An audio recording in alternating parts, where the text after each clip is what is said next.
Hi again then guys, and welcome to episode 7 of Dirtmasters Unplugged, the review series which is kind of a fusion between Dirtmasters and special projects, where we take a vehicle which is not typically used for rallying and turn it into a race-ready rally machine. And in this episode we're building a WRC style spec for the Mk.6 Golf R.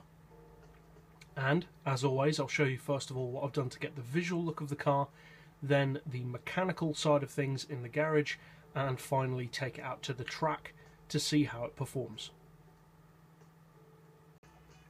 Now, seeing as these builds are not based on real vehicles for the most part, obviously the visual stylings of the car are more down to personal preference than anything else. But for the visual look of this car, it's relatively simple. There's only one body kit style to choose from, which I have gone for. Gives you this carbon fibre chin splitter, carbon fibre side skirts as well.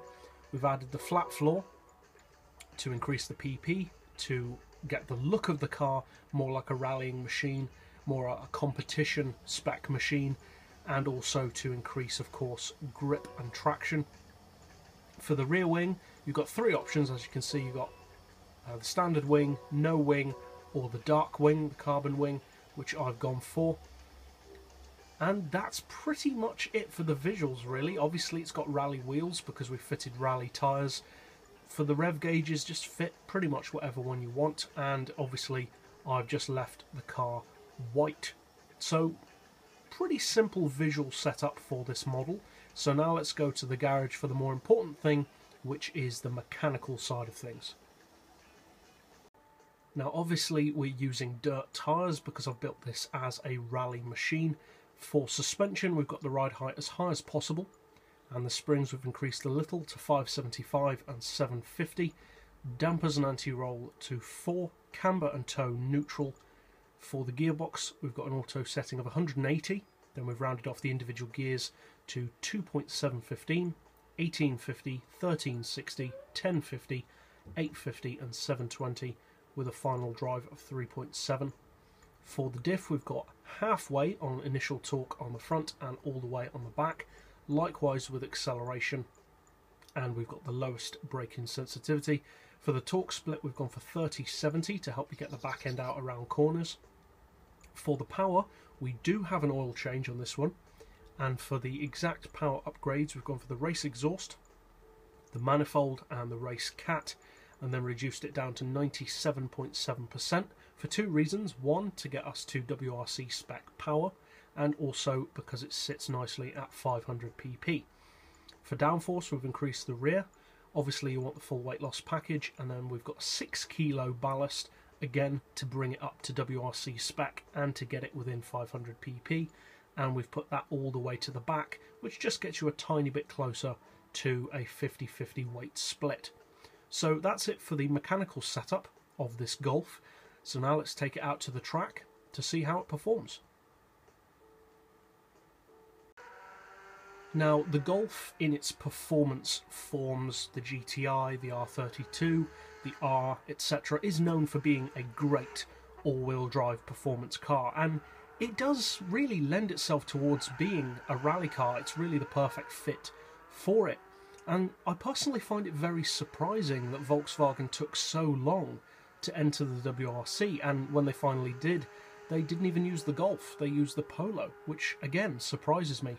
Obviously the Polo is a more compact layout, has advantages in where you can place your weight distribution, but the Golf seemed a more obvious choice to me, obviously not to Volkswagen. And like I said, I'm surprised it took them so long to enter, because the Golf has been a very strong all-wheel drive performance car for a long time now, and it just seemed an obvious choice.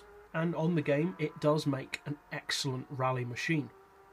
And obviously in terms of competitiveness, this is running the same power as a stock being relative, but a stock WRC machine. So I couldn't exactly tell you how competitive it would be against a fully tuned WRC machine, but that is one of the great things about rallying. Power is very relative in rallying. Having the most power does not automatically mean that you will be the fastest, because it's about getting what power you have down to the road or to the dirt and using that power to your best advantage. And in some cases, having a huge amount of power does not work to your advantage for rallying. But as I said, this Golf makes an excellent rally car. The short wheelbase and close but not quite perfect 50-50 weight split does make it an excellent rally car for twisty dirt tracks. I have not tested this one on a snow track, so I can't say how good it would be there. I think it should probably be quite good though, because it does have a little bit more of its weight over the front end, which does help for getting the tail out around corners. But overall for dirt tracks, it's a superb car, even having nowhere near the power of a fully tuned rally WRC machine or other rally cars in general. Plus obviously this car costs 50 grand, that's without the tuning parts, so it's a significant amount cheaper than an official WRC machine, whilst still being a highly competitive machine. And it's also very fun to drive, which helps.